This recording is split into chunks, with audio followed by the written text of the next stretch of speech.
Listen to the 48 Hours podcast for shocking murder cases and compelling real-life dramas from one of television's most watched true crime shows. Go behind the scenes of each episode with award-winning CBS News correspondents and producers in Postmortem, a weekly deep dive. Listen to 48 Hours wherever you get your podcasts.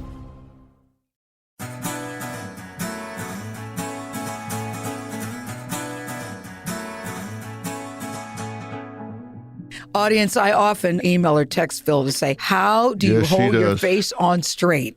It's okay to disagree, Phil. I don't care if you disagree with me, but I think that we can do it without hating each other. Are you worried about America? Very. I think it's okay sometimes to be corny. Sometimes, Phil, corny works. Yeah, of course.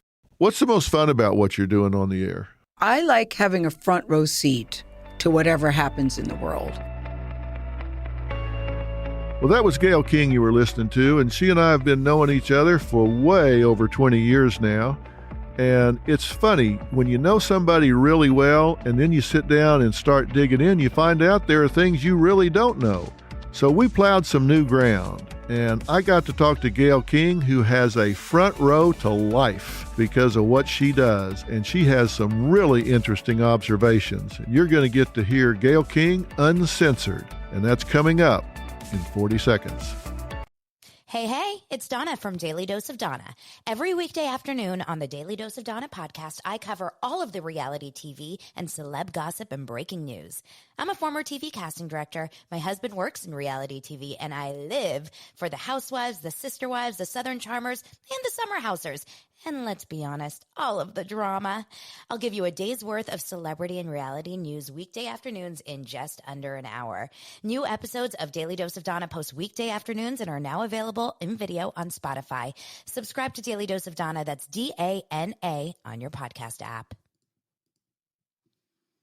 I'm Katie Maloney, I'm 37, a divorcee, and I'm out here falling in love every day with myself. And I'm Dana Cathan, 33, former needy mess, and delusional Leo, but I've never been happier. Never been happier. You know that. Good. The foundation of this podcast is for people who want to live their life unapologetically. It's a safe space for anyone who's going through a transition in their life or just dealing with the regular bullshit. It's a religion. We're not saying that we're looking to start a coven, but that might be why we started but this we're podcast. not saying that. Join our cult. Community. The coven. Religion. Okay, let's just stick with community. Listen to the podcast. Listen to the podcast.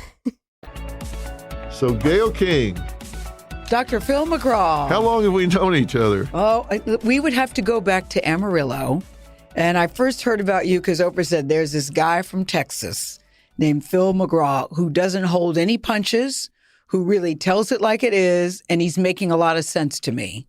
Yeah? And then when I met you, I went, God, I see why you like that Dr. Phil guy. I get it. I get it. Because you were one of the few people at the time who didn't sugarcoat what was going on in Amarillo and how serious this was. Because Oprah thought, listen, I'll just get there and I'll tell the truth. And I'll let them know what happened. And you said, well, that's one way to do it. You have to know what you're dealing with. And there's a way to tell the truth effectively, is what you said. Yeah, you remember that. Yes.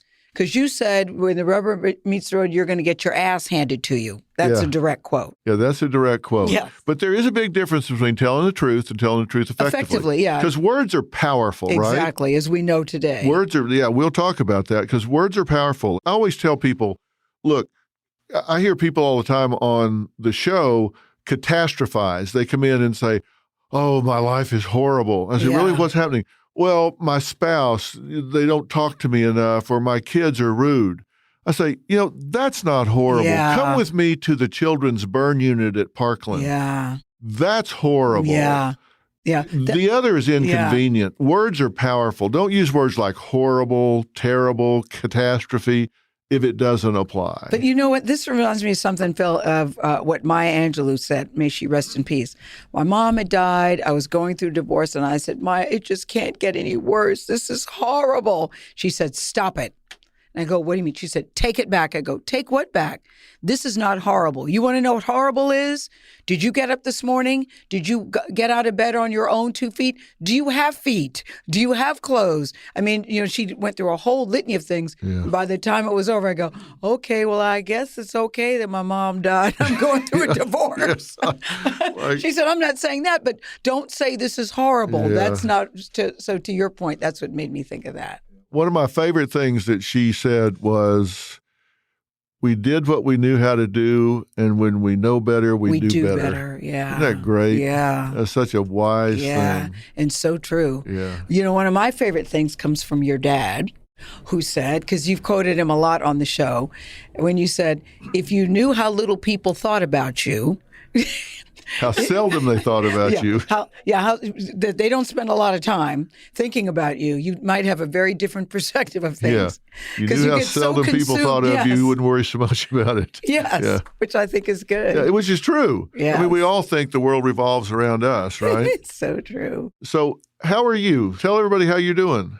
Well, I have to say I really love what I'm doing, Phil, but the schedule really does kick my butt. It really, really does, because I have 2 full-time jobs. I get up at, 3:22 every morning because I have it down to a precise science, and I need 2 snooze alarms. And then I go from here to CBS This Morning over to O The Oprah Magazine. I've been there since the very beginning. Right. So I really love it, but, my schedule's a lot. But I can't have a Don't Cry For Me Argentina, honestly, because I could, I'm doing something that I really, really love to do. Did you think CBS This Morning would be as successful as it is when you started it? I really didn't know. I mean, I thought that the team that we were putting together, which was me and Charlie and Erica Hill, and then after Erica, Nora, I did think that there was something very special about that team. But, I wasn't looking for this. That's what I marvel at. I wasn't even looking for this. Right. And so I got this opportunity, and here we are. But I'm really excited that it's doing well, knock on wood. And, I was very nervous, but it wasn't nervous about can I do it? It was just nervous about you want it to be good. You really want to hit it out of the park. And, there's no explaining chemistry. No, but that show now, the way you have it configured now, is the best it's done in 50 years. Yeah. This isn't like, it's kind of drifting in the right direction. This is the best it's done in 50 years. You're exactly right on. Why? Listen, we haven't been in the game since Captain Kangaroo. Right. And you and I both remember Captain Kangaroo. Yes, and we do. When I first started at CBS This Morning, Phil, they didn't even mention us. It was always Good Morning America and the Today Show. And I would say, geez, can't they just mention us? Yeah. So now we're at least getting mentioned. Right. And why do I think it's working? Because I do think when we say the news is back in the morning, we mean it. And I think people are interested in that. You don't have to worry about cooking. You don't have to worry about costumes. You don't have to worry about, things that some people would consider frivolous. It may work at other stations, at other networks, but it's not what our audience wants. Every time we veer off of that, I remember when Kim Kardashian had her baby, and I like Kim. I think she's a very sweet girl. And I said, can we just mention the baby? Can we just mention that she had a baby? People are talking about it. They go, well, Gayle, that's just not the audience. That's, and someone on the team said, has she had the baby yet? I go, the baby's now a year because they were planning the party. Can we just mention the baby? They go, but, that's not what this audience wants. So I'm very mindful of that, about what the audience wants. Well, let me ask you this. You've been doing it now for how many years? I was 3 years in Kansas City, starting in 1979, anchoring the news. And then I was in Hartford, Connecticut. I was there for 18 years. Yeah. So I've been doing it a long time. Yeah. And you've been doing CBS. For 6 years. You've been doing this for 6 years now. So tell me this. What does America want to hear? I mean, you guys do the news. It's not a circus. It's not an entertainment show. Yeah. You do the news. Yeah. And so what news do people want to hear? What have you learned? What do people want to hear? I do think they want to know. That's why I like this job so much. You go to bed at night, you get up in the morning, and it's changed. And we could be the first persons that you're hearing about. News is 24/7. Sometimes it's 24 seconds and 7 seconds. You could go to the bathroom, Phil, and come out, and it's changed. Yeah. I mean, that's how quickly the news has changed. So I do think they want to know what has happened overnight. I think they want to have some idea about what's coming up. But, I also think people like a little bit of fun. And I think that you can be entertaining and you can inform and not be a comedy team. We're never trying to be a comedy team. But I think it's okay to have a sense of humor. And dare I say, I think it's okay sometimes to be corny. Sometimes, Phil, corny works. Yeah, of course. Somebody asked me one time, I'm absolutely certain they were trying to insult me. They said, isn't it true a lot of what you do is entertainment? Oh. And I said, well, I hope so. I do tell compelling stories because if I just get up and say, okay, today we're going to cover the 5 points of forgiveness. Yeah. My own mother wouldn't listen to that. But if I tell a compelling story that requires forgiveness and talk about how they had points. to, it covers the points, but it shows the challenges they had to go through to forgive, then and it hooks people and they listen to the story, then the learning sneaks up on them. Yeah, yeah. So, of course, it's entertaining. I said, I hope so. If not, nobody will watch. Well, the beauty of your show is there's nobody who can do what you do in terms of being I often email or text Phil to say, how do you hold your face on straight with some of the stuff that I see coming out of people's mouth? And I can always tell. I'll be sitting at home and I go, oh, he's going in, because somebody will talk and you'll go, uh-huh. And then you say whatever it is you're going to say. Half the fun for me is watching you talk to the people that are on the show in addition to the story. I got one just recently. You said, I had to stop the treadmill, get off, and ask you, how are you holding your face? Treasure, who was a black girl, right, who said that she was white, looking like a black girl, I have to say, standing there telling America that she was actually white. And her attitude was bad, Phil. Very racist. She was very but more than being racist, I couldn't tell if she was trying to be cute or if she was trying to be entertaining. I thought her mother didn't handle it well. Her brother tried to. I found myself, and I'm getting all caught up in Treasure's story when I go, Gayle, calm down. But I did. I had to stop. I got off the treadmill because that's when I watch you, Phil, on the treadmill. I had to stop the treadmill in the middle just to say, what in the world? People watch sometimes and they don't realize how many moving parts. I know you do because of what you do, but there are moving parts. There's the guest, there's the mother, there's the audience. I'm thinking about what's going to happen when she goes back to school the next day. Yeah. I'm trying to rehabilitate her. You tried to help her, but she didn't want the help. No. I thought it was, you had the twins too. The one twin who's surviving, who just went over the cliff. And you go, now, didn't you all have an argument and the car went over? Isn't that what happened? And I almost thought she was going to tell you. Yeah. I almost thought there was a look in her eye. I thought she wanted, because you go, isn't that what happened? He said, that's part of what I remember. Yeah. That's part of what I remember. I thought she was going to tell you. Some people can't get out of their own way. No, you had the other lady on who was just lying to her husband about something on social media where she said that she was being stalked or something. And you said, but you sent those to yourself. She goes, no, I didn't. No, I didn't. No, I didn't. And she actually tried to leave in a huff. Yeah. And then she came back. Yeah, got to the airport and turned around and came back. Then she came back. And I was shocked that she came back. Yeah, because he took my advice. I said, she's lying. Yeah. And you're an idiot. Yeah. And you need to get away from her as fast as you can. And he got to the airport and said, we're taking different planes. I believe him. You're out of here. I said, whoa. Oh, that's what happened? Because we just saw them come back. Yeah. And I just thought, wow. Because it was so clear she was lying. This is what amazes me, Phil, that people will just out and out lie to your face when they know that they're lying and know that you have proof that they're lying. I'm always curious about those stories. I've spent my life developing deception detection techniques. I can tell when people are lying. Do it. That's what's funny. I'm sort of trained in this. Yeah. I say, can I take a lie detector? I say, I am a lie detector, and you're lying. And you call them out. But I have to say, as blunt as you can be, and you can be blunt, I always do feel that you give people their dignity. You're never trying to humiliate. No. You just never. You're never trying to humiliate. You just really call them as you see them.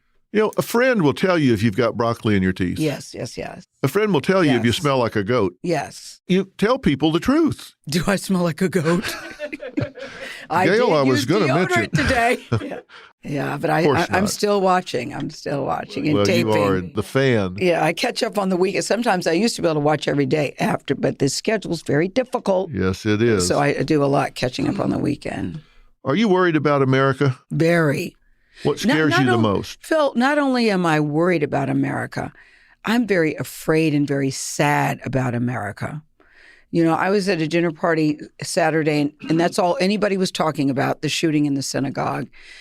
I feel that we have gotten so amped up and so vitriolic and so mean, and we're not being encouraged to appeal to the better angels. Everybody says, "Oh, it's bad, it's bad, it's bad," but I don't see anybody who's out there leading us to a better way, and that's what scares me. That's what scares me. Are you worried about anything in particular other than the vitriol, or is it just that we don't have anybody pumping the brake right now? Both. And I'm worried about, you know, if I was at CNN, I'd be terrified. I'm sort of terrified even working at CBS. And we haven't even been a target for the president directly. But, you know, they're covering the story and they have people going, CNN sucks. I mean, and it just riles people up. So on one side, we're fake news, and it's fake news if you say something unflattering about the president of the United States or he disagrees with what you're saying, then you're fake news. On the other hand, you look at the work of the media and what they've done about the story in Pennsylvania about the Catholic Church, how they've uncovered that, and how the 60 Minutes piece last night where the whistleblower who was working with a bishop because she had gone to the bishop to say, you know, I'm getting these calls. This is very upsetting to me. We're not doing anything about it. These priests are being moved around. And the bishop said to her, it's not your concern. Don't worry about it. It's not your concern. She got so, and this was a devout Catholic who adored this bishop. She got so concerned about it, rather than going to the police, because I said, why didn't you go to the police? She said, I was worried about more kids getting hurt. So she went directly to the media, and the media did the story right away. And now I think there will be some changes there. Yeah. I mean, so don't tell me that we're enemy of the people, and don't tell me that we're fake news. So I'm afraid, and I'm very concerned. It's okay to disagree, Phil. I don't care if you disagree with me, but I think that we can do it without hating each other. And I feel that we live in a society today that we disagree, and there's active hate, which is a perfect example of what happened with the shooting in the synagogue. Well, the thing that worries me is that with all of this violence that we see, and you can't lay all of this at the president's feet. No, you can't. I'll give you an example of what I mean about the power of language, particularly when you put it with an authoritative source. Mm-hmm. I cannot go on my air and say it's okay to spank your child even a little bit. Some people might say, I don't believe in spanking my child, but if they're running out into the street, I might grab them and swat them and say, don't do that, Mm-hmm. just to kind of get their attention. I can't even say that. Why? Because some mouth breather is going to hear that and say, Dr. Phil says it's okay to spank your child, and they're going to use that to justify beating their child. They won't put it in context? They will take that and That little use section. it to justify an extreme intervention with a child, taking it too far. So what I've learned is you have to say all or none, because if you leave it to a matter of degree, those that want to exploit it, those Will that are take looking that for a little section. justification, Wow. they will take that grain and use it to justify doing something extreme. And that's what happens when you have a president or a judge from the bench in a custody hearing, or a teacher, Mhm. or a bishop, or someone that somebody looks at as being somewhat authoritative, Mm-hmm. saying that something is okay. They will then put that through their filter, and it comes out the other side very different than it went in. And I have learned I cannot allow for that to go through a filter, so I have to say none. Wow. And then there's no way for them to misinterpret that. But that's too bad, though, to me, Phil, because that makes it sound like it's black or white. And as you know, there are areas of gray, like if they're running into the street and I want to grab them and say, swat them and say, look, you can't do that. I don't know. I think people are missing out on good advice.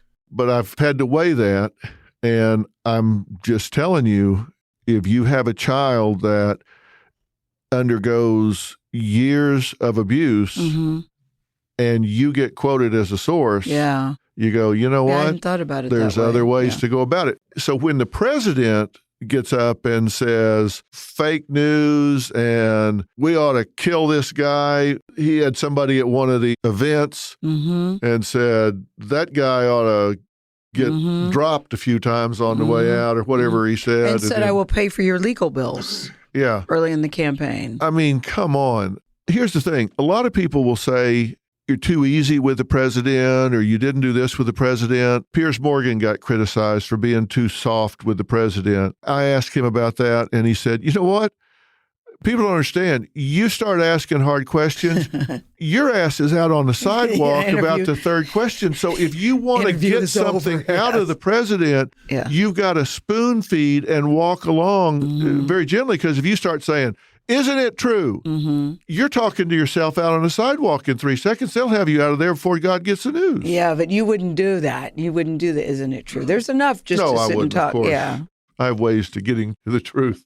You do. Speaking of the truth, can I just say something about, you did a show on catfishing? Yes. I was so bummed because it was preempted. A big chunk of it was preempted on the East Coast. And it was a woman, her nephew, and her nephew had brought her in. And she was talking about she had sent money, and she refused to believe that this guy was catfishing her. It was on very recently. Right. And then you said, okay, and you laid it out. We went here, he doesn't exist. And then she was like, you did that for me? You did that? Oh my gosh. And she sat there like this. She was annoying to me. Yeah. I was just wondering, was she annoying to you? I'm sorry for her situation. But there was just something about her, Phil. I'm not going to name any names. I know exactly what you're talking about. Even though I remember her name, I'm not going to name it. She was annoying in that people that love her and were helping her, she was belligerent. Yeah, but she didn't ring true to me. But then she would turn around to a complete stranger. Yes. Who did half of what her family had done. Yes. And say, oh, you're so grateful. Yes. Her nephew sitting like, what am I, chopped liver? Yeah, I know. I will say this. She did take the advice. She did? She did cut ties. Okay, good. And she did change her numbers, and she did stop the contact. I am glad about that. So I will say at least she did that. She heard you. Yeah. Yeah, she heard you. That doesn't mean she won't be there again, but she heard you. Maybe not. What's the most fun about what you're doing on the air? I like having a front row seat to whatever happens in the world.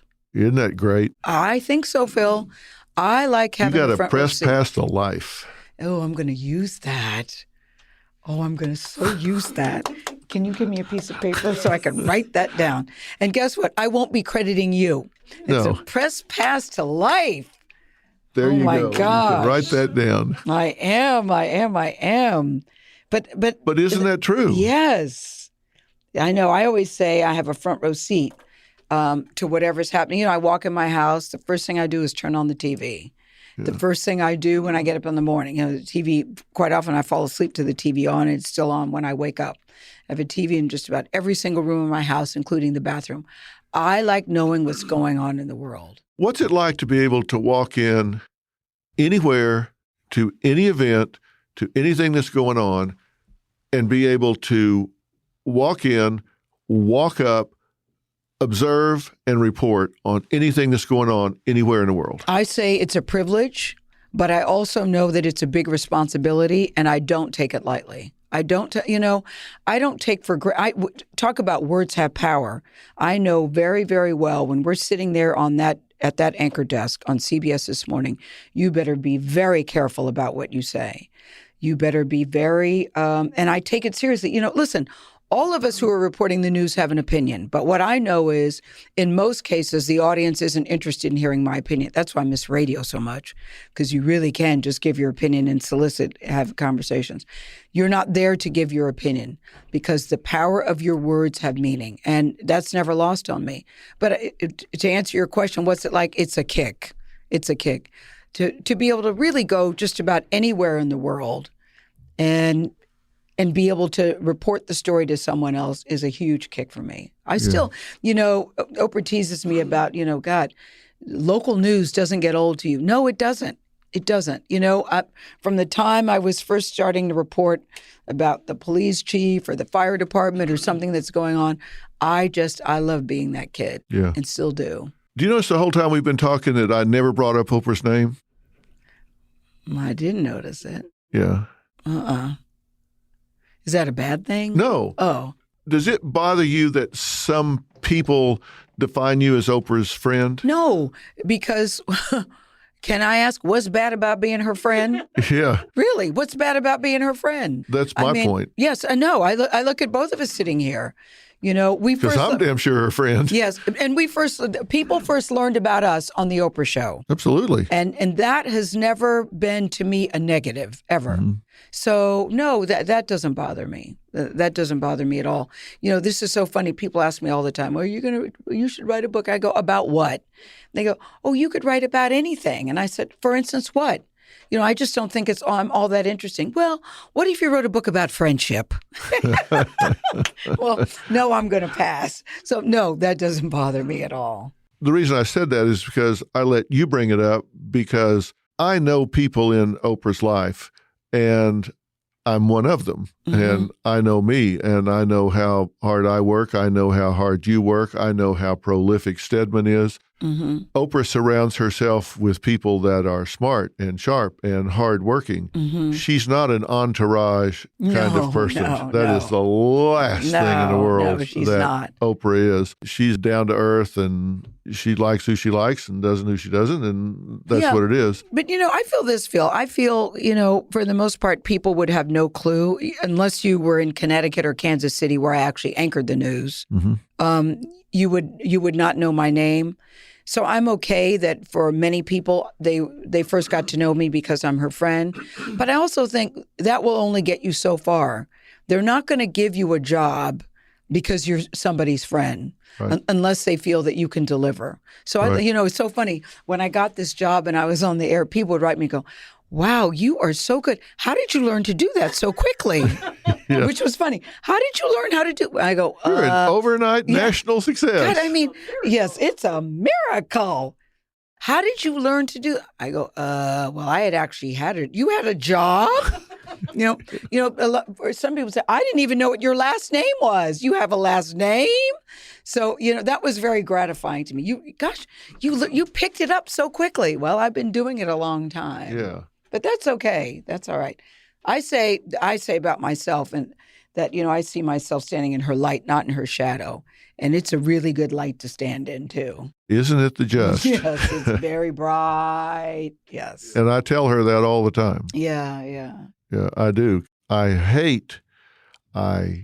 don't use that word a lot, but I hate people that forget who gave them a hand up, who helped them, who lifted them up. You got the goods, though. You had the goods.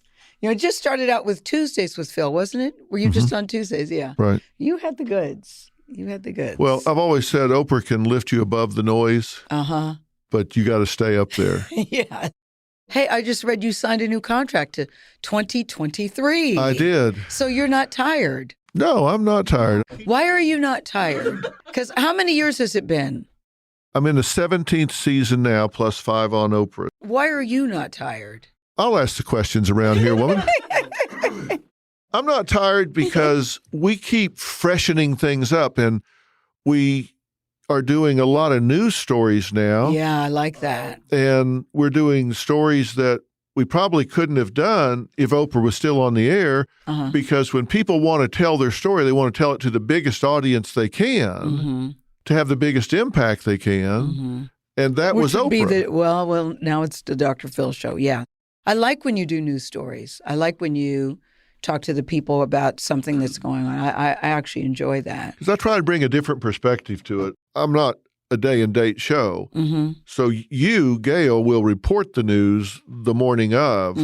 I can come in 2 or 3 days after, and as Paul Harvey used to say, here's the rest of the story. Yeah. From a forensic standpoint. Yeah.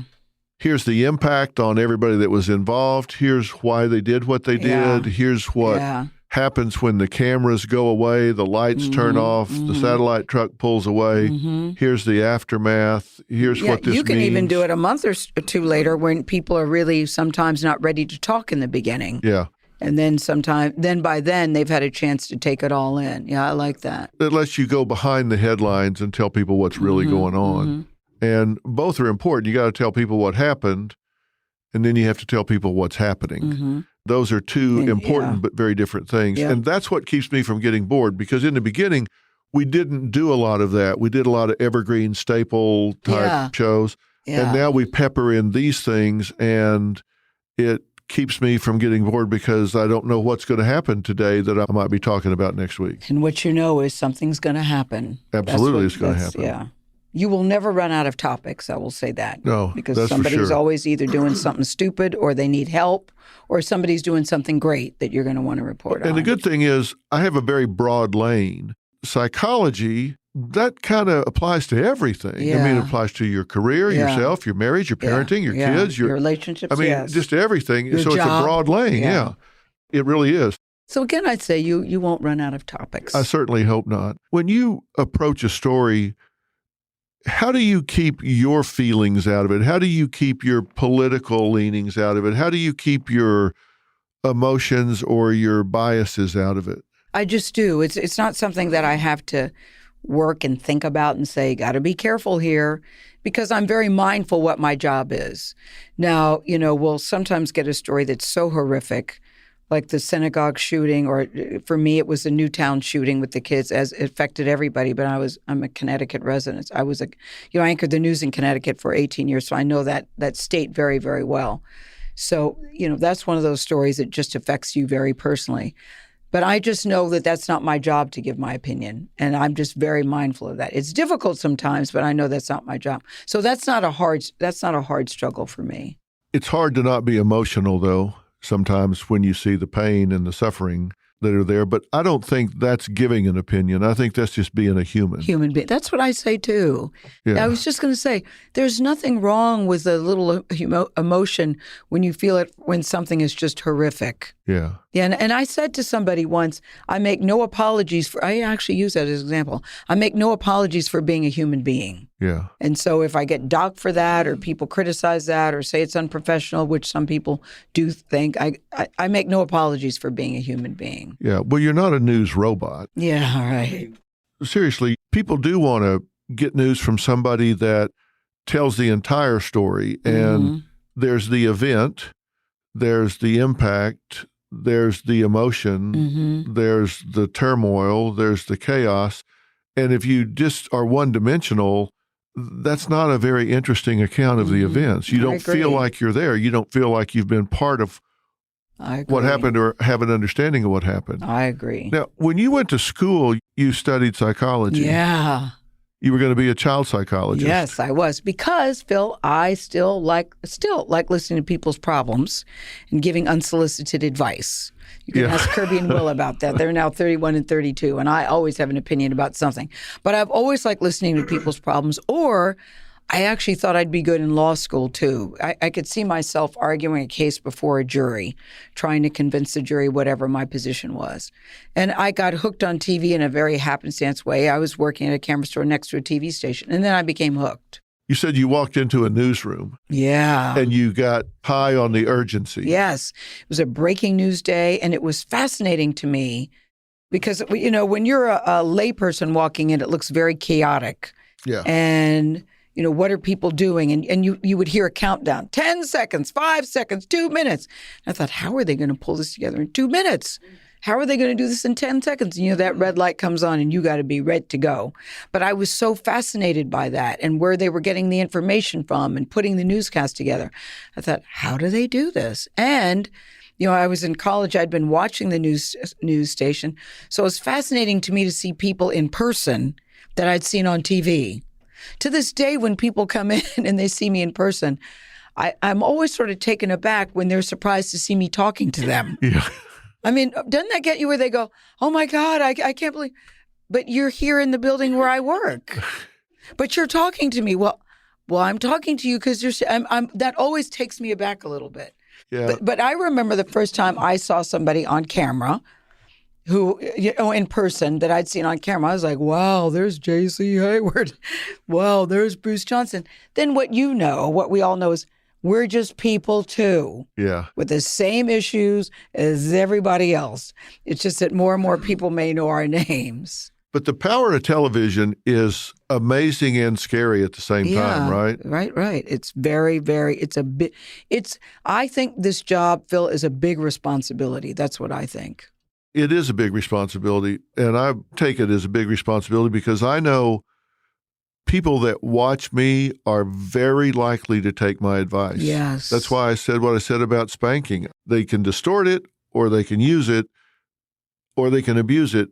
But there's a good chance somebody is going to take that advice and use it. So I have to be very judicious about what I say. Well, you're very free to give your opinion. And even when you can tell somebody is not telling the truth or just BSing you, I'm always fascinated by how you're going to handle something when it's so clear to everybody else. I rarely see you get angry at somebody. You know when you get angry? If somebody insults your staff. Oh, I don't like that. Oh, my gosh. No, I don't we like see that. a different side of Dr. Phil McGraw. Yeah. And you say, wait a second. You can say what you want about me. And you're like, you cannot. And then you bring out tapes to prove it. Where they said, no, your staff said so. Oh, is that what my staff said? Okay. Could we call up tape number da-da-da-da-da-da? Yeah. That's one of the few times where I see you get angry if they insult your staff. Well, I get a question your notebook. integrity, yeah. I get a notebook that thick. And Which you actually study. I read every word of it. I know you So do. I know where they said it or they didn't. Yeah. And I know my staff has been there till 4 a.m. Don't you dare call them a liar. That's one time a few times where I see you actually, where you can see that the anger is palpable. Yeah. I don't cotton much to picking on my people. Yeah, no, I see that. But can't blame me for that. No. I mean, no. I'm just saying, you want to see another side of Dr. Phil?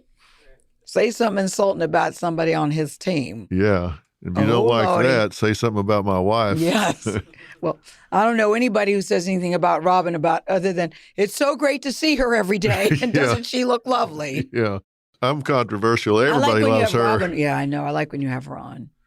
She's a smart woman. I can't believe she's been to every show, too. Every single show. I know.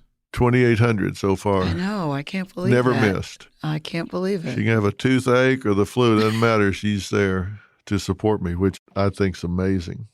Absolutely amazing. When it started, was it always a plan that she would come to every show, or was she just going to come in the beginning for a minute? It was never a plan. They always have you do Test shows. Yeah. In fact, they scheduled 10 test shows. Mm-hmm. We used all 10. You did? Yeah. We used all 10 test shows. You did? Yeah.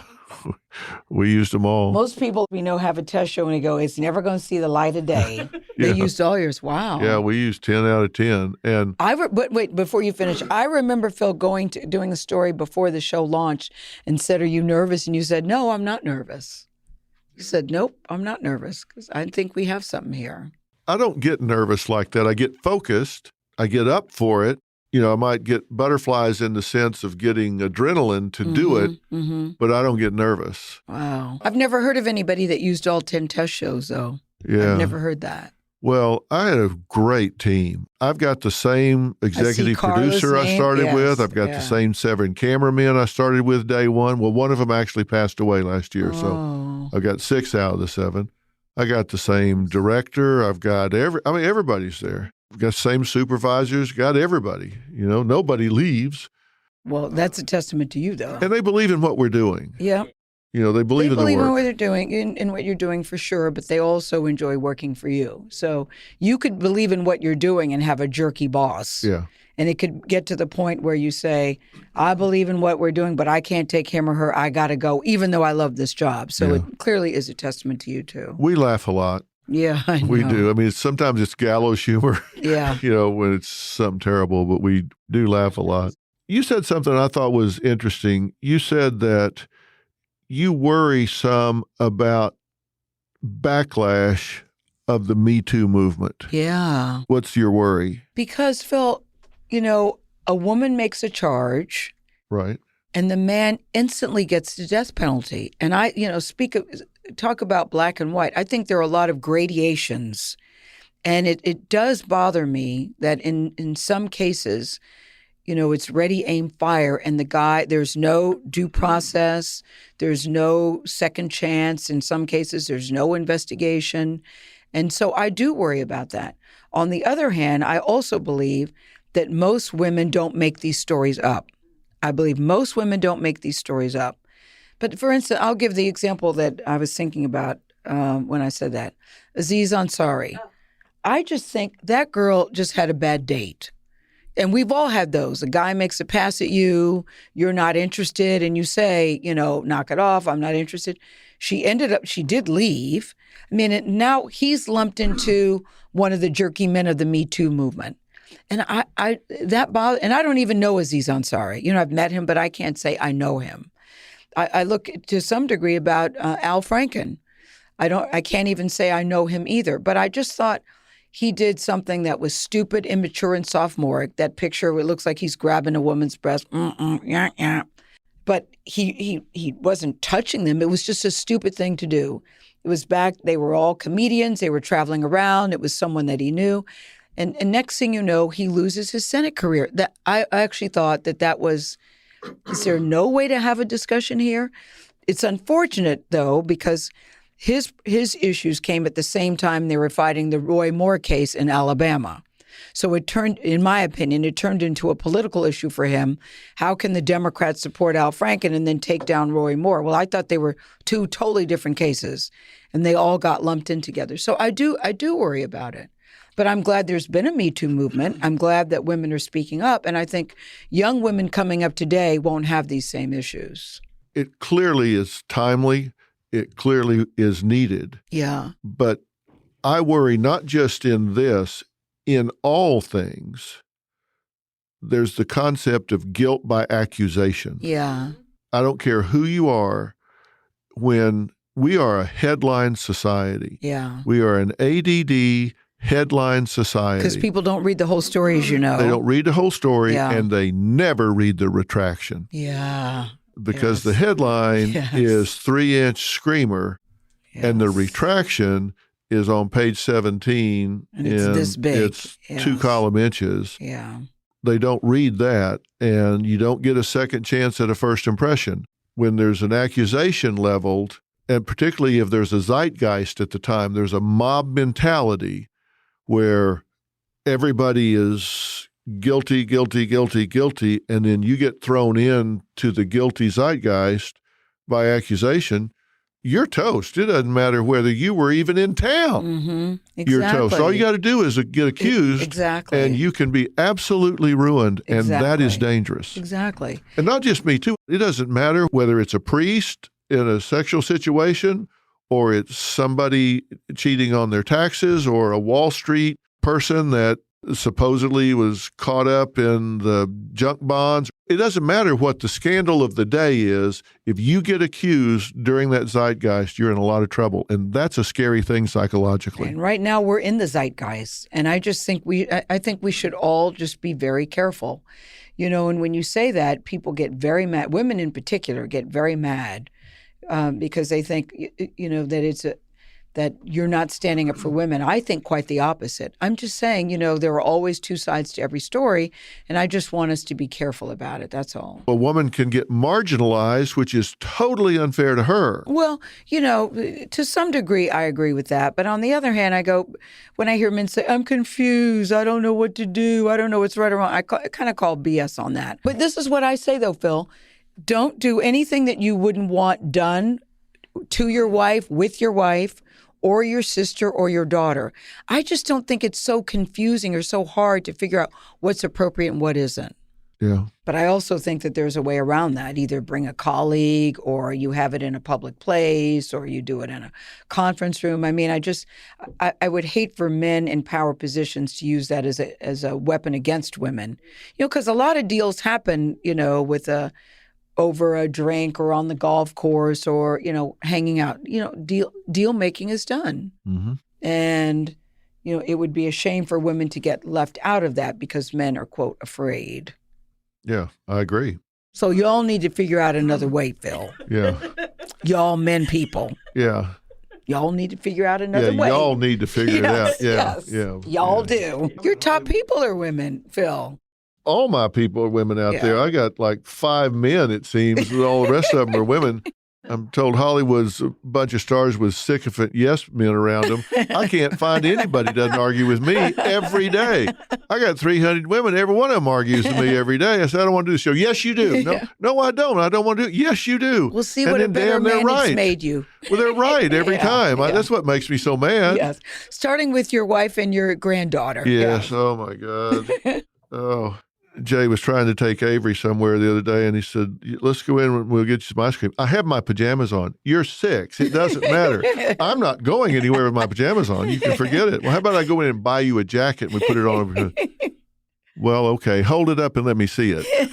Hold it up and let me see it? Hold it up. Let me see the jacket. Wow. He has to go in and hold it up to the window. Okay. Wow. Bring it out. Bring it out. So hard to imagine Jay. I know he is a dad, but God, I remember when Jay was a teenager. Oh, I know. I remember when he was a teenager. Wow. Yeah, now he's got 2 kids, 8 and 6.5. Can you believe it? Yeah, I think that's great. Yeah. Ugh. I think it's great. So what's next for you? What do you do? Will you do this for 10 years? Will you do something different? I don't know.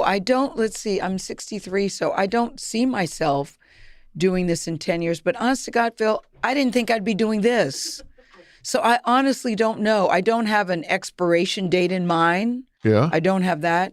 I know ultimately I would like to be in California because I do love California, and favorite daughter Kirby and favorite son Will both live in LA now. So I know that I would like to be in California. Mm-hmm. But I don't have an expiration date or really even a game plan in mind. You hiring over at your place? I play nicely with others. Yes, I know you play nicely with others. If you do this for a long time, can you change what's happening in the perception of news? Half of America believes what Trump is saying. Half of America believes fake news. Yeah, I know. Only because he's deemed it so. But you can go to California and everybody out there is in therapy because he's president. Mm-hmm. But you go to the flyover states, that's not the case. They're feeling really good, People live in a bubble. On East and West. Yeah, I know. But you go fly over, everybody's saying, how can this happen? Yeah. You go to Omaha, they ain't asking how this can happen. No, it makes perfect sense. They think the Russian thing is a witch hunt. They think it's all a big hoax. They think it's a big conspiracy. I mean, I don't know how we change that other than we just have to keep telling the truth. And we have to keep backing up what we're saying, too. There was a study done that said 90+% of the coverage of Trump by the media was negative. What do you say to him about that? I've heard that. Because the truth is he has done some positive things. Yep. And I think we had his campaign manager on today, Brad Parscale, who's getting ready for the 2020 campaign. We're having the authors of the book Trumponomics about why it's working. And I think all you can do is, because you can't totally bash everything that he's done. And not for nothing, he defeated 16 professional politicians. Right. So, he clearly struck a nerve. He clearly resonated. And a lot of people want to hear what he has to say. And I think we need to pay attention to that. We need to pay attention to issues that maybe people weren't zeroing in on. He raised some very important issues in this country. Yeah. But I saw that study too. I don't think, I'll only speak at CBS. We are never deliberately trying to report something negative about the president. What we report is exactly what he's doing. And if he doesn't like it, he does call it fake news or he calls it negative. Right. And, I don't know how you get around that. Let me ask you this. I watched the Supreme Court hearings. Yeah. As did everybody. Yeah. I mean, it was like Hurricane Kavanaugh. The country was absorbed in these things. What did you think about the Supreme Court hearings? I thought that Dr. Christine Blasey Ford was so brave to come and tell her story. And she admitted before she sat down that she was terrified. She was terrified. And when she opened her mouth to speak, I was struck by the girlish quality of her voice. I was very surprised at that. But I also found her very believable and very credible. Listen, this is somebody who said that she was terrified to tell the story. And she also said that she's on the beach with friends trying to figure out what to do. And someone says, it's what we learn in school. Well, call your congressman, which is what she did. She seemed to have done all of the right things, and she put herself out there. Even people who said that she was a credible person. And, you know, we've been trying to talk to her. She's in hiding somewhere. She can't even go back home. So that whole thing made me sad. On the other hand, Brett Kavanaugh came. He was extremely angry. I didn't think that he was totally honest with the Senate Judiciary Committee. You had people from his past who had hung out with him, said that he drank to excess. He totally denied all of that. And I just thought that if you had to weigh who was telling the truth and who wasn't, I thought for many people it was clear. And, you know, after a while, his behavior at the Senate Judiciary Committee I thought was troubling, since it's supposed to be nonpartisan. I thought that was troubling. I thought the issues that he raised, I thought they produced enough people that showed that he was less than truthful, and he still became a Supreme Court justice. So I sat there and I was surprised that was the outcome. I was surprised that he was nominated. Well, let me ask you this. If he had been a Democrat and she had been a Republican, do you think that everybody that was supporting Kavanaugh would have flipped to the other side, and everybody supporting her would have flipped to the other side, and we would have had exactly the same debate, exactly the same circus of a hearing? Yeah, I do, because it's gotten so partisan. I mean, you know, people are terrified on both sides of going against their own party, even when they think their own. I've seen people say this to me privately. You know, Jeff Flake is a really good example when he said that, you know, he called for, let's have the hearing, let's have the investigation. And he was asked on 60 Minutes with Scott Pelley, would you have been comfortable doing this if you were still running again? And he said, no. He said, no, I would not be comfortable because because no one is listening. I thought, how sad is that? That had he been running again, he wouldn't even have behaved the way that he did. So to me, it's not even about Democrat or Republican. It's about right and what's wrong. But my point is, you could have flipped and had exactly the same thing, which means it has nothing to do with the issue. It is total partisan politics, which is not what it's supposed to be. You would have had all of the people standing up, making the speeches and all. Yeah. They would have just changed the topic. They would have just changed the slant. It would have been exactly the same circus. Wow, that's interesting. If she had been a Republican, he would have been a Democrat. But everybody came out of that, Phil, saying that they believed her. Even the president in the beginning says she was compelling, and then he took a turn. But even he in the beginning said she was compelling. I think after her testimony, they were very worried. And he was told, you need to go in there and you need to listen. He came out swinging from the moment he sat down. And I think he was advised that he needs to take a different tactic, because it was very different from the interview that he had done a few days before when he was sitting there with his wife. You know, basically, I'm a choir boy. He didn't say those words exactly. But his tone had dramatically changed from that interview to when he sat down. Well, you know what research shows? What? Research shows that when people are falsely accused, they are pissed off from minute one till the very end. Yeah. They're never understanding. They're never, gee, I get it. And he says that he was falsely accused. They are pissed off from minute one. So you're saying that's why he behaved the way he did? I think somebody read the research and they coached him and said, you should be outraged from minute one. Well, I think he was coached to do that, which again has nothing to do with the truth. It's just, here's your coaching. And he was coached to write a letter to the New York Times, I believe, or was it Wall Street Journal? I can't remember which, where he apologized for his behavior, but said that, he had been falsely accused and that he was very angry. I mean, so even that, he was said, listen, you need to put a letter in there. You need to get your word out because your behavior was very concerning to a lot of people. Right. And you're losing a lot of people. So I was dismayed to hear that. Yeah. I was dismayed to hear that. It just worries me that nobody seemed to really care what actually mattered. How do you see us getting on track, getting back on track? Is it possible for us as a country to get back on track?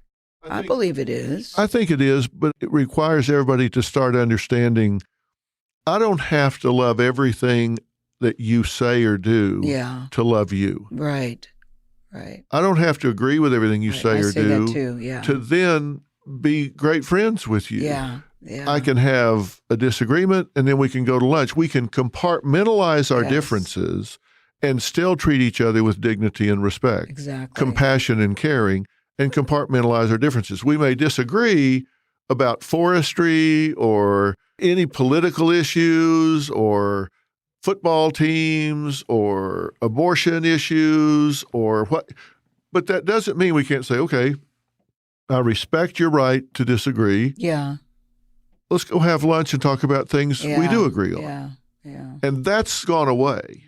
And I've always believed that if my views won't withstand challenge, they're not worth holding. I was reading a book about Satan when I was growing up, and my pastor came and said, "What are you doing? Give me that." I said, "Why?" He said, "You shouldn't read that. It will poison your mind." I said, "Look, if these religious teachings won't withstand challenge, they're not worth holding. I want to know the enemy. I want to know Satan. I want to know the enemy." And he said, "That's blasphemy. You shouldn't read that." How old were you at the time? Do you remember? 14. Wow. I said, "Well, you can take that one and I'll go check out it." I got it out of the library. I said, "I'll go check out another one." Wow. So he gave it back to me. So you were a rebel even then, Phil. Even then. Yes.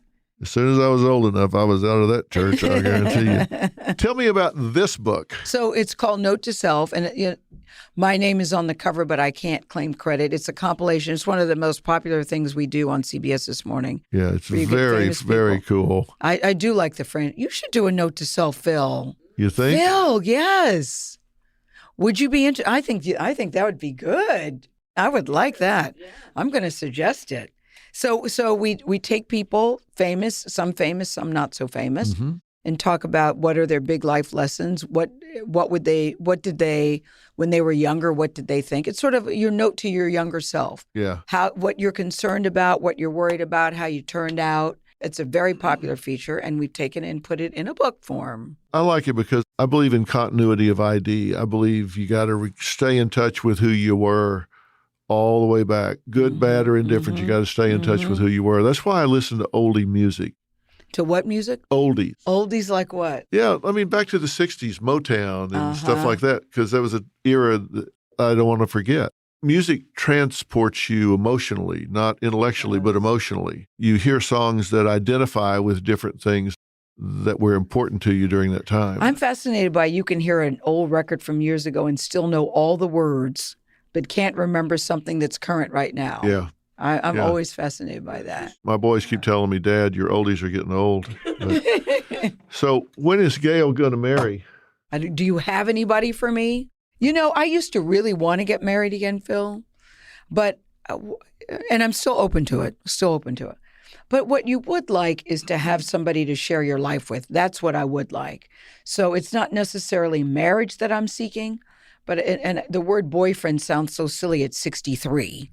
But you do want somebody that you can share your life with. And I just haven't met anybody like that. I haven't, but I'm definitely open to it. Definitely. Listen, I would go online if I could do it and people not know it's me. Yeah. Do you get lonely? No, I never really get lonely because my life is really full and I do a lot of great fun stuff. So that's not normally something that I experience or feel.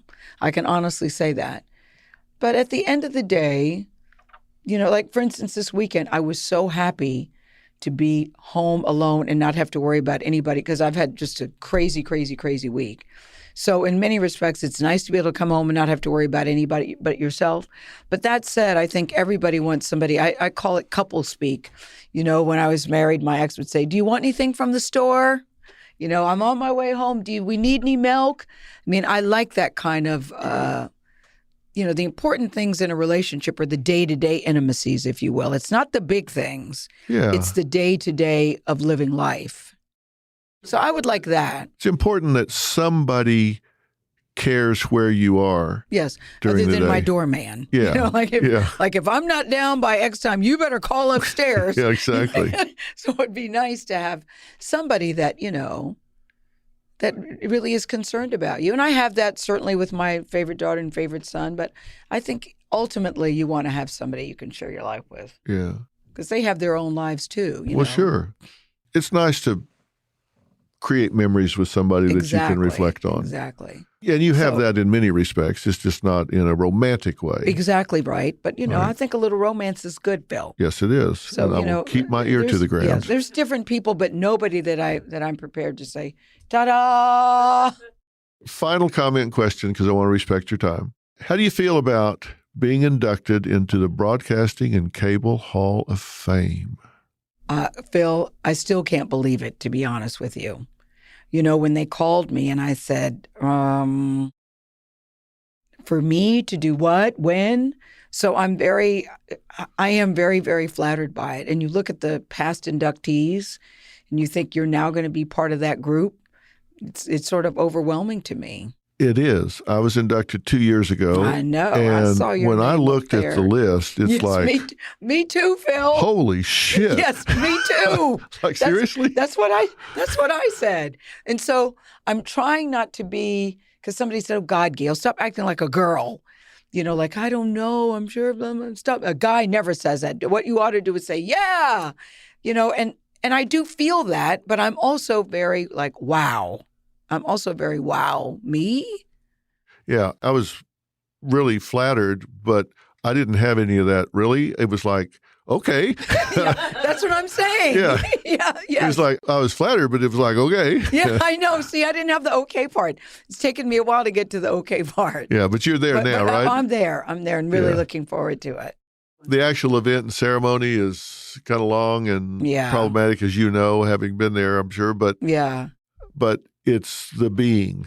Yes. And being able to say to yourself, you're in the Yeah. Hall of Fame. Yeah, I and mean, just say thank you. Yeah. yeah, It's true. come on. It's the being in the being. Yeah. And it is well deserved. What did you say? It's in the being, right? Yeah. Phil, is that what you said? It's Yeah. in the being. And it's well deserved. You put in a lot of time. I'm going to write that down too. It's in the being. Yeah. Like being in the room, being in the, being in the moment. What do you mean? It's in the being. It's your being in the Hall of Fame. You just are. It'd be better if they just mailed it to you. Yeah, yeah. You can skip the event. You just are. You just are a Hall of Famer. I know that now when they list it, your name is in that group. That's right. It's an amazing group. Yeah, because forever, for the whole rest of your life, and say, Hall of Famer, Gayle King. I know. There is something, I'm telling you, very, very, very wow about that. Yeah, and when they look at the list, say, well, who's he in there with? They go, oh. Yeah. Gayle, thanks for doing this. Thank you, Phil. This was fun. I thought it was fun, too. Yeah. You are so easy to talk to.